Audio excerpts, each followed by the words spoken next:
নবীর সাহাবী হযরত আনাস ইবনে মালিক রাদিয়াল্লাহু তাআলা আনহু তিনি বর্ণনা করেন, সাআলতু নবিয়্যা সাল্লাল্লাহু আলাইহি ওয়াসাল্লাম আয়াশফি আলী ইয়াউমাল কিয়ামা।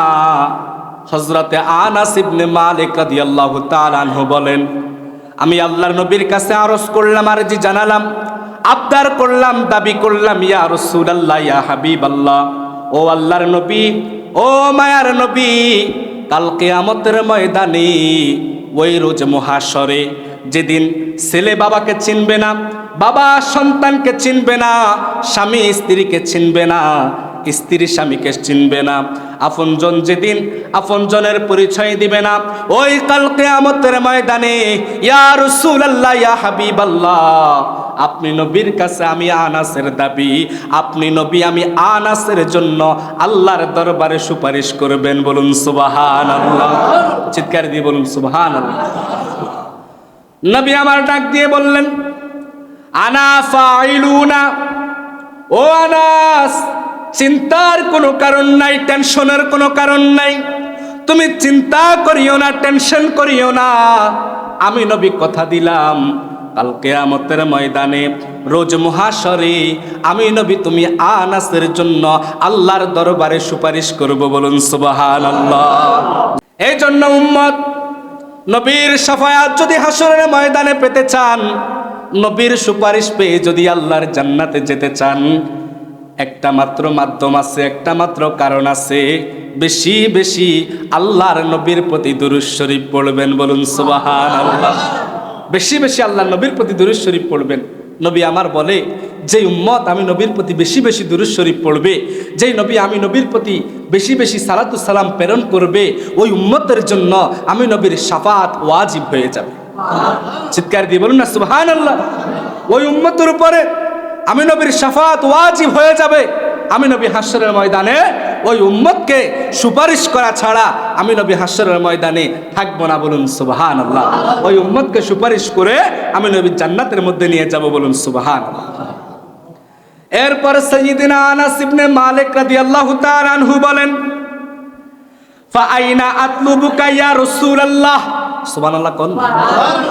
ফাআইনা আতলুবুকা ইয়া রাসূলুল্লাহ, ওগো আল্লাহর হাবিব, কিয়ামতের ওই বিশাল ময়দানে আমি আনাস আপনি নবীকে কোথায় তালাশ করব, কোন জায়গায় আপনাকে খুঁজব, আপনি নবী কোন জায়গায় থাকবেন, যেই জায়গায় গেলে আমি আনাস আপনি নবীর দেখা পাবো। বলুন সুবহানাল্লাহ। হাসরের ময়দানটা তো এই সুরসা গ্রামের মতো নয়, শাহরাস্তির মতো নয়, চাঁদপুরের মতো নয়, বাংলাদেশের মতো নয়। হাসরের ময়দানটা বিশাল বড় একটা ময়দান হবে। হযরতে আনাস বলে, ইয়া রাসূলুল্লাহ, ওই হাসরের ময়দানে, এত বিশাল বড় ময়দানে আমি আনাস আপনি নবীকে কোথায় খুঁজব, কোথায় তালাশ করব, কোন জায়গায় গেলে আপনি নবীরে দেখা পাবো, কোন জায়গায় গেলে আপনি নবীকে আমি পাবো গো নবী, একটু বলবেন নি, একটু বলবেন নি। আমার নবী সাথে সাথে আনাসের প্রশ্নের জবাব দিলেন, উতলুবনি আউয়ালা মা তাতলুবনি আলাস সিরা।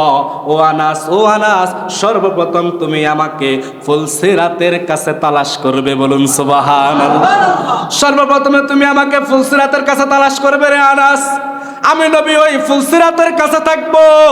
আমি নবী চাইবো না ফুলসিরাতের ফুল পার হতে গিয়ে আমার কোনো উম্মত ফুলসিরাতের ফুল থেকে ছিটকে আল্লাহর জাহান্নামে পড়ে যাক। আল্লাহু আকবার।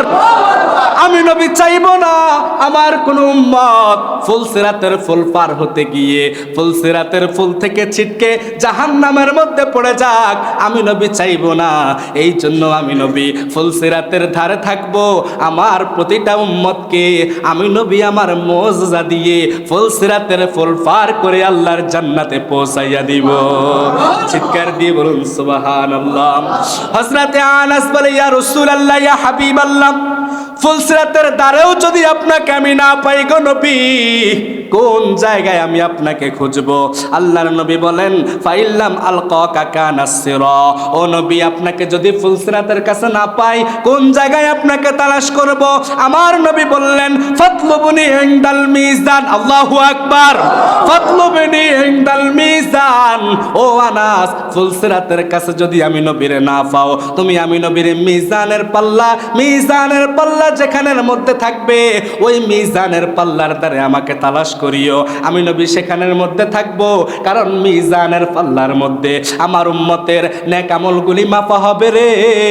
উম্মতের আমল যদি বেশি হয়, উম্মতের আমলের পাল্লা যদি ওজন হয়, উম্মত মুক্তি পেয়ে যাবে।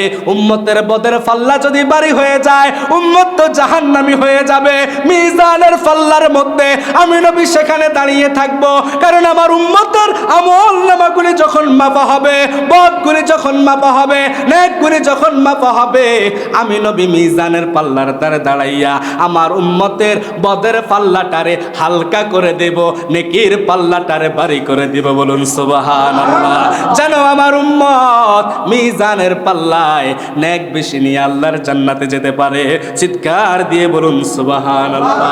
আমার বাবারা, নবী আমার উম্মতের কান্ডারি, নবী আমার উম্মতের দরদি। নবী এই দুনিয়ার মধ্যে 63 বছরের জিন্দেগিতে উম্মত করে কেঁদেছে, এখনো রওজা মুবারকে উম্মত করে কাঁদে। ওই কাল রোজ মহাশরে যখন সবাই সবাইকে ভুলে যাবে, কেউ কাউকে পরিচয় দিবে না, কেউ কাউকে চিনবে না, ওই হাসরের ময়দানে আমার নবী আপনার নবী উম্মতকে ভুলবে না। উম্মতের বিপদে ফুলসিরাতের দ্বারেও আমার নবী থাকবে, মিজানের পাল্লার দ্বারেও আমার নবী থাকবে। বলুন সুবহানাল্লাহ। এমন নবীর চাইতে আপনার কে আছে? এমন নবীর চাইতে আপন জনার কে আছে? এই জন্য বলি বাবা, নবীরে আপন করো, নবীরে আপন বানাও, নবীরে প্রিয়জন বানাও, নবীর প্রেম অন্তরের মধ্যে ধারণ করো, নবীর ভালোবাসা অন্তরের মধ্যে ধারণ করো, নবীর দরুদের সাথে মোহাব্বত বাড়াও। যেই ব্যক্তি নবীর দরুদের সাথে মোহাব্বত বাড়াবে, নবীর প্রতি বেশি বেশি সালাতু সালাম পড়বে, যেই উম্মত নবীকে দাঁড়াইয়া ইয়া নবী সালামু আলাইকা বলে সালাতু সালাম পাশ করবে, আল্লাহর হাবিব বলে ওই উম্মতের জন্য আমি নবীর শাফাত ওয়াজিব হয়ে যাবে। হযরতে আনাস বলে, ইয়া রাসূলুল্লাহ, ইয়া হাবিবাল্লাহ, আপনাকে যদি মিজানের কাছেও না পাই গো নবী, তাহলে আপনাকে আমি কোথায় খুঁজবো? নবী আমার ডাক দিয়ে বলেন, ফাতলুবুনি ইনদাল হাক। ও আনাস, সর্বশেষ তুমি আমারে হাউজে কাউসারের কাছে তালাশ করিও। জোরে বলুন না সুবহানাল্লাহ। ও আনাস, তুমি সর্বশেষ আমার হাউজে কাউসারের কাছে তালাশ করিও।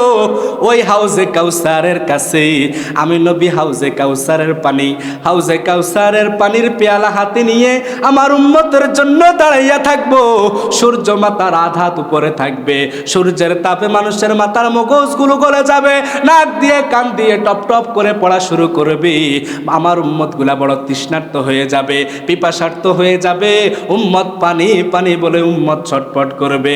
আমি নবী তো উম্মতের কষ্ট সহ্য করতে পারবো না, এই জন্য আমি নবী ফুলসিরাতের দ্বারে থাকবো, আমি নবী মিজানের দ্বারে থাকবো, আমি নবী হাউজে কাউসারের দ্বারেও থাকবো। আমার পিপাসার্ত উম্মতকে আমি নবী হাউজে কাউসারের পানি পান করাইয়া তৃষ্ণা নিবারণ করে আল্লাহর জান্নাতের মধ্যে পৌঁছাইয়া দিব। জোরে বলুন না সুবহানাল্লাহ। ফাইন্নী লা উখতি ওয়া হাযিহি সালাস সামাওয়াত। ও আনাস, এই 3 জায়গার মধ্যে তুমি আমারে যেই কোনো এক জায়গায় তালাশ করবে, আমি নবীকে তুমি পেয়ে যাবে। চিৎকার দিয়ে বলুন সুবহানাল্লাহ। এবার বলুন, আমরা নবীর সুপারিশ চাই কি চাই না? আমরা নবীর উম্মত হিসাবে হাসরের ময়দানে নবীর হাতে হাউজে কাউসারের পানি আমরা পান করতে চাই কি চাই না? যদি চান নবীর দুরুদের সাথে মহব্বত লাগান, নবীর মিলাদের সাথে মহব্বত লাগান, নবীর প্রতি ভালোবাসা বাড়ান। দেখবেন আমার বাবারা, নবীর খাঁটি আশিক প্রেমিক যদি হতে পারেন, অন্তরের মধ্যে নবীর ভালোবাসা যদি জন্ম দিতে পারেন, আপনার অন্তরটারে যদি মদিনার নেটওয়ার্কের সাথে কানেকশন লাগাইতে পারেন, খোদা কি কসম, আমার নবীর শাফাত আপনি পেয়ে যাবেন। বলুন সুবহানাল্লাহ।